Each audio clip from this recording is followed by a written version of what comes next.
नमस्कार और स्वागत है अनदेखा प्रयोगशाला में। आज हम कक्षा 10 के लिए एक बहुत ही महत्वपूर्ण रसायन विज्ञान प्रयोग करेंगे।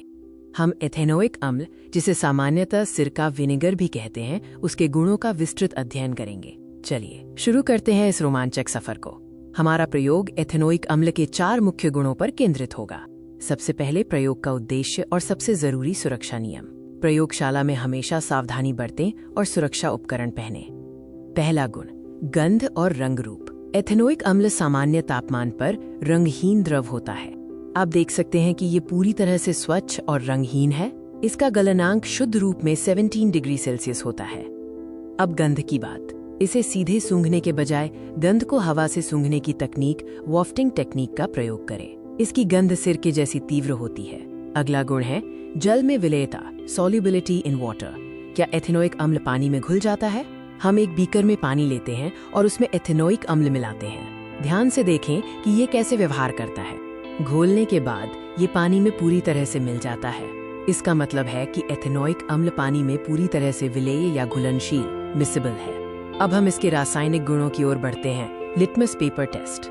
ये जांच करेगा कि एथेनोइक अम्ल अम्लीय है या क्षारीय। पहले हम नीला लिटमस पेपर लेते हैं। इसे घोल में डुबोते ही आप देखेंगे कि नीला लिटमस पेपर तुरंत लाल हो जाता है। ये क्या दर्शाता है? ये पुष्टि करता है कि एथेनोइक अम्ल की प्रकृति अम्लीय एसिडिक है। यदि हम लाल लिटमस पेपर का उपयोग करें तो कोई बदलाव नहीं होता। अम्लीय घोल नीले लिटमस को लाल कर देता है। सबसे महत्वपूर्ण प्रयोग, सोडियम बाइकार्बोनेट। सोडियम बिकार्बोनेट, जिसे बेकिंग सोडा भी कहते हैं, के साथ अभिक्रिया। हम एक परख नली में एथेनोइक अम्ल लेते हैं और सावधानी से इसमें थोड़ा सा सोडियम बाइकार्बोनेट मिलाते हैं। ध्यान दें कि क्या होता है। जैसे ही सोडियम बाइकार्बोनेट अम्ल के संपर्क में आता है, तेज बुदबुदाहट विगरस एफरवेसेंस शुरू हो जाती है। ये कार्बन डाइऑक्साइड CO2 गैस के बनने का प्रमाण है। ये अभिक्रिया एथेनोइक अम्ल के अम्लीय गुण को एक बार फिर सिद्ध करती है। अब हम सभी अवलोकनों का सार देखेंगे।